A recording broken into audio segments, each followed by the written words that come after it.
Assalamualaikum warahmatullahi wabarakatuh. Salam sejahtera buat kita semua. Semoga sehat selalu. Selamat datang kembali di channel pertanian masa kini, channel yang membahas seputar pertanian, peternakan, dan perikanan. Di video kali ini kita akan membahas mengenai model kandang dan ukuran-ukuran pada peternakan puyuh model piramid. Kali ini kita akan membahas full mengenai bangunan dari luar sampai ke dalam.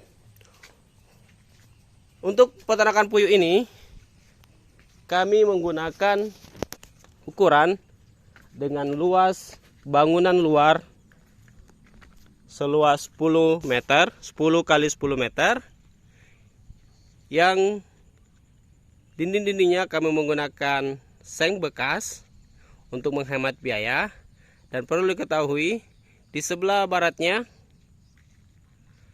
adalah tanah kosong, di sebelah timurnya adalah persawahan, di sebelah selatannya sama sawah, dan di sebelah utaranya adalah tanah kosong. Baik, untuk ukuran-ukurannya langsung saja kita masuk ke kandangnya. Tinggi bangunan ini saya buat bagian paling tingginya atau bagian belakangnya yaitu 4 meter. Sedangkan di bagian depan atau yang paling rendah yaitu 3,3 meter. Jadi kemiringan bangunan luar ini sekitar 70 cm. Seperti yang saya katakan tadi, untuk dindingnya saya menggunakan seng bekas dengan ukuran 2 meter. Sehingga di atasnya sengaja saya kosongkan untuk sirkulasi udara setinggi 1,5 sampai 2 meter. Lalu saya berikan jaring keliling.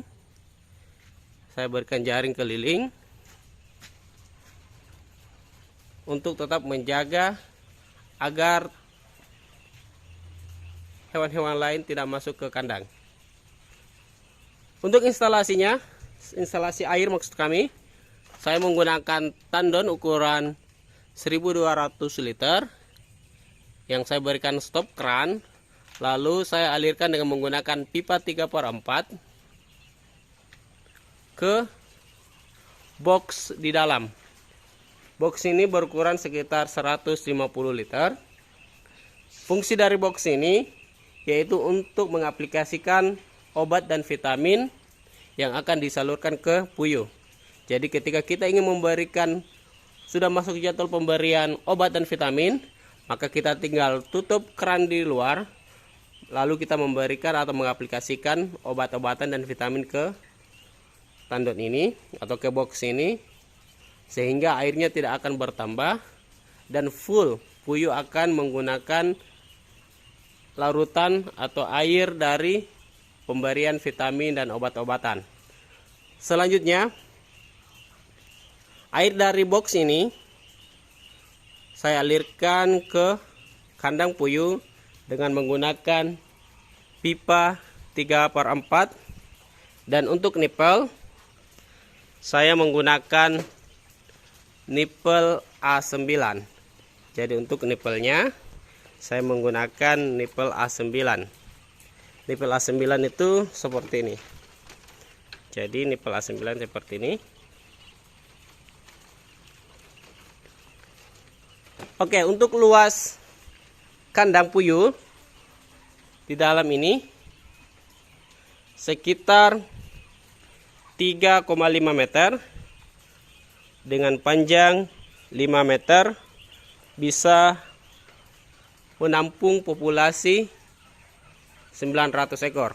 Jadi untuk kandang 10 kali 10 meter ini maka bisa menampung sekitar 4.000 ekor.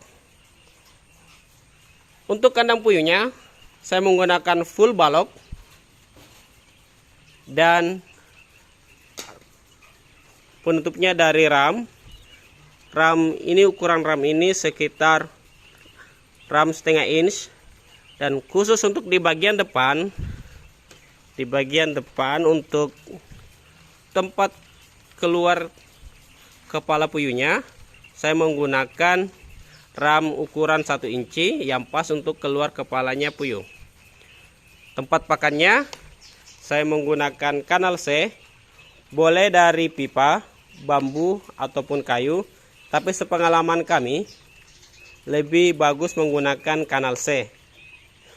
Memang harganya lebih di atas, cuman untuk kerapian dan untuk menjaga agar pakan tidak tumpah-tumpah, maka lebih bagus menggunakan kanal C. Untuk alas, saya semen seperti ini. Ini yang belum jadi. Untuk alas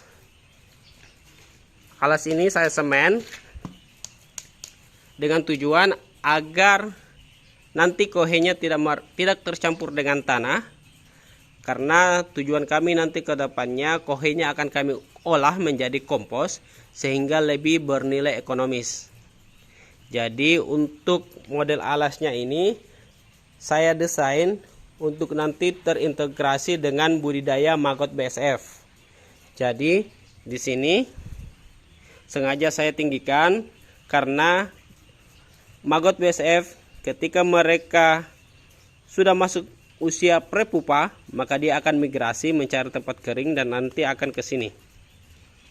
Jadi di peternakan ini kami akan integrasikan antara puyuh dengan maggot BSF yang tujuannya yang pertama yaitu untuk menghilangkan bau, meminimalisir bau, karena maggot BSF dapat mengurangi bau amoniak dari kohe puyuh, dan fungsi selanjutnya kita bisa dapat tambahan pemasukan dari penjualan maggot BSF-nya. Jadi ke depan seperti itu, ketika kohenya sudah waktunya untuk dibersihkan, maka kami akan bawa ke tempat penampungan. Untuk model kandang ini saya menggunakan model kandang sistem piramid. Sekedar informasi, di peternakan puyuh itu ada 3 model kandang, yaitu kandang umbaran, kandang model susun, dan yang ketiga yaitu kandang model piramid. Kenapa saya menggunakan model piramid seperti ini? Alasannya yaitu untuk mempermudahkan pada saat perawatan dan pembersihan. Pengalaman kami, dulu kami menggunakan kandang model susun dengan populasi 4.000 ekor, biasanya terkendala di pembersihan kohenya.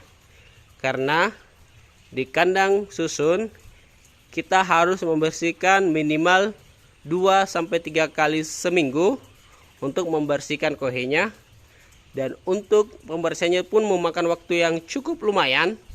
Sekali membersihkan itu mungkin bisa memakan waktu 2-4 jam. Tapi dengan model kandang seperti ini, maka saya hanya menghabiskan waktu sekitar 1-2 jam saja untuk membersihkan 4.000 ekor kohe puyuh, dan cuma membersihkan dalam waktu 2 kali dalam sebulan. Jadi perbedaannya cukup lumayan. Dengan model susun kita harus membersihkan 8-12 kali sebulan dengan waktu 2-4 jam.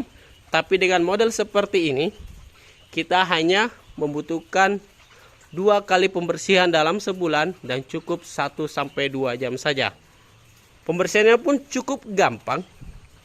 Kita tinggal mengambil gerobak, lalu kita sekop kohenya dan langsung kita bawa ke rumah kompos. Untuk rumah komposnya, mari kita lihat pembuatan rumah komposnya. Jadi mohon maaf, peternakan kami masih berantakan karena sementara proses pembangunan. Jadi nanti di sini masih akan kami buat kandang 4 unit untuk pembangunan kandang selanjutnya. Jadi ini adalah kita menuju ke rumah kompos. Di belakang ini untuk rumah kompos saya buat dengan ukuran 6 x 12 meter, cukup besar karena kedepannya kami ingin produksi kompos. Jadi bagi teman-teman yang ingin memulai budidaya peternakan puyuh ataupun unggas, kami sarankan kalian buat tempat penampungan kohenya, karena dikhawatirkan ketika kalian asal membuang maka akan mencemari lingkungan dan dapat menyebabkan protes dari masyarakat sekitar. Oke, kita akan ke rumah komposnya. Ini adalah bak penampungan kompos. Jadi ini sudah 80% hampir selesai. Jadi ini adalah bak komposnya. Saya buat 2 bak dengan ukuran 1,5 meter lebar dan panjangnya sekitar 3 meter. Yang saya buat setinggi 80 cm. Nanti di bak ini alasnya tetap saya akan semen. Lalu saya buat agak miring dengan tujuan agar ketika ada air maka dia akan mengalir ke sini. Nanti ke sini, di sini akan kami buat saluran air. Kami buat saluran air yang nantinya kami fungsikan sebagai pupuk organik cair. Jadi dengan sistem rumah kompos seperti ini kita bisa mendapatkan 2 pupuk, yaitu pupuk padat dan pupuk organik cair. Jadi nanti ketika 2 minggu, sudah 2 minggu kohenya di peternakan puyuh, maka kami akan bawa ke sini. Kami bawa semua sini. Lalu 2 minggu ke depan kami balik ke bak sebelahnya. Lalu kohe yang di dalam kami keluarkan kembali. Kemudian 2 minggu ke depan kohe yang berada di sini yang sudah dibalik itu kami balik lagi ke sebelah sini. Jadi sebelah sini nanti akan kami semen sebagai tempat untuk pengeringan kompos yang telah terfermentasi atau kohe yang telah terfermentasi. Jadi begitu seterusnya, sehingga diharapkan nanti setiap 2 minggu sekali kami akan panen kompos. Jadi komposnya nanti akan kami kemas 25 kg atau 10 kg lalu kami komersilkan. Di tempat kami, yaitu di Makassar, harga kompos itu lumayan. Untuk ukuran 25 kg dipatok dengan harga 25 sampai 30 ribu rupiah. Jadi kalau kita hanya menjual kohenya saja, di tempat kami itu kohe tanpa olah itu harganya cuman 10.000 per karung, 10 sampai 15.000 per karung, dan karungnya itu karung 50 kg. Sangat murah. Makanya kami ingin olah menjadi kompos sehingga lebih bernilai ekonomis. Jadi bagi teman-teman yang ingin berbudaya peternakan puyuh, silakan Anda pikir-pikir, usahakan semua material atau semua limbah yang ada di peternakan kalian itu tidak terbuang dan nilainya kalian bisa mengangkat dengan cara pengolahan kompos.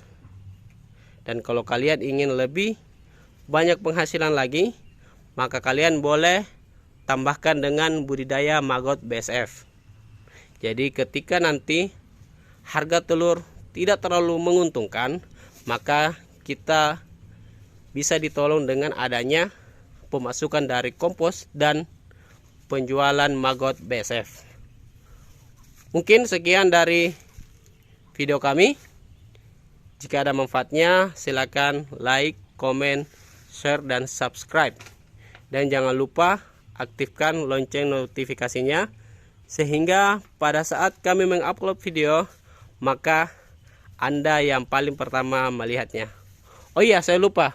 Untuk di bagian atapnya, karena tempat sirkulasi udaranya terlalu tinggi, yaitu 2 meter, maka ketika hujan, sering terjadi rembesan air hujan atau tampisan air hujan. Maka kami memberikan topi atau semacam kanopi seperti ini, sehingga air hujan tidak masuk, tetapi sirkulasi udara tetap terjaga. Oke, mungkin cukup itu yang kami tambahkan. Lebih dan ukurannya mohon dimaafkan. Salam pertanian masa kini.